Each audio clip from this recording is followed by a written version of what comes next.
এটা আমার নিজের মধ্যে বুঝছেন। আপনারা দেখছেন হলদিবাড়ি টাইমস। দুটি টোটোর সংঘর্ষে আহত দুই চালক। শনিবার দুপুর নাগাদ ঘটনাটি ঘটে হলদিবাড়ি মেকলিগঞ্জ রাজ্য সড়কের ভোলারহাট মোড় এলাকায়। প্রত্যক্ষদর্শী সূত্রে জানা যায়, এদিন ওই এলাকায় দুটি টোটোর সংঘর্ষ হয়। এতে আহত হয় দুই টোটোতে থাকা দুই চালক। এরপর স্থানীয়রা তাদের উদ্ধার করে হলদিবাড়ি গ্রামীণ হাসপাতালে নিয়ে আসে। ঘটনার খবর পেয়ে হলদিবাড়ি গ্রামীণ হাসপাতালে ছুটে আসে হলদিবাড়ি থানার পুলিশ। জানা যায়, এক টোটো চালকের নাম তালেব মোহাম্মদ, বয়স 28 বছর, তার বাড়ি আঙুলদাহা এলাকায়। অন্য টোটো চালকের নাম বাবুল মোহাম্মদ, বয়স 45 বছর, তার বাড়ি দেওয়ানগঞ্জ গ্রাম পঞ্চায়েতের অধীন তিতিলিডাঙ্গা এলাকায়। হলদিবাড়ি গ্রামীণ হাসপাতালে প্রাথমিক চিকিৎসার পর তাদের ছেড়ে দেওয়া হয়। কোথায়? কোন কাঠের ব্রিজ?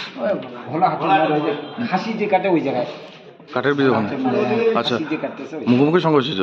মুখোমুখি সংঘর্ষ ছিল না, মুখোমুখি না, ওই সামনে ছিল আর পিছনে আইসা লক্ষ্য করে নাই ধাক্কা মারে। আর টোটোতে কজন ছিল? আমরা কেউ ছিল না। আচ্ছা, দুজনেরই আহত। কি নাম আপনার? বাড়ি কোথায়? আপনার কি নাম? আমারও বাড়ি তেলিতে, আমাদের নিজেরই। ঠিক আছে।